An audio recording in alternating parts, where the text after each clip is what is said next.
The end of another skating year.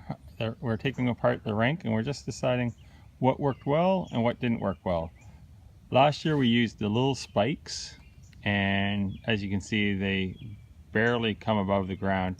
This year we went with the bigger spikes from Home Depot and they worked way better. You don't have to hardly attach the boards to the spikes because the water pressure from the inside will press against the spikes. This year we put some 4x4 posts with spikes into the ground at the low point to make sure the wall didn't collapse, and that seemed to work really well. So again, another Home Depot purchase. You can get them from Lowe's probably or anywhere else. This year we put the boards up, but in a few places we didn't put them right to the ground, and we found that the tarp would go underneath the boards when the water was added, and the tarp gets small holes from the wood. So next year we're going to put the boards right along the ground everywhere, and where it was on the ground there was no problems. Where they were above the ground, we had a couple of holes. Thankfully it was a cold day, so it froze pretty quick, and we put a little silicone in where there was a bigger hole, and it held the water long enough for the rink to freeze.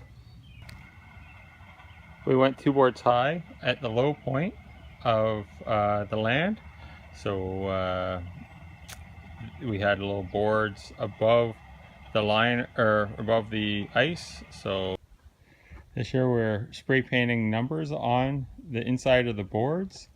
So first one is number 1, the low corner on the side, 2, 3, etc.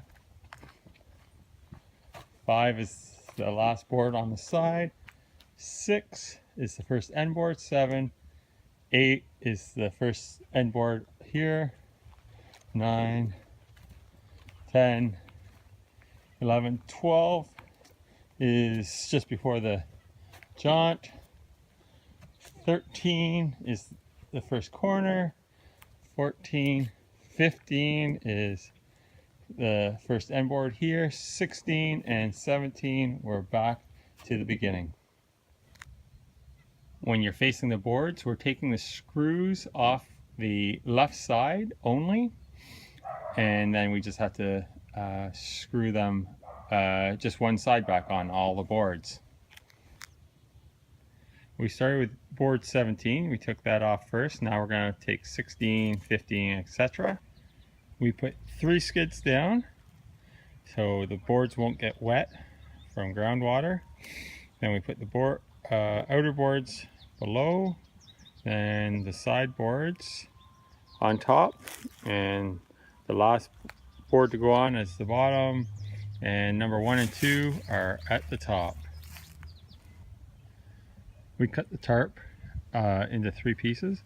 2 pieces we rolled up and we're going to put on top of the wood, and then the third one we're going to roll over those 2 so the water rolls off and keeps all the wood dry until next winter.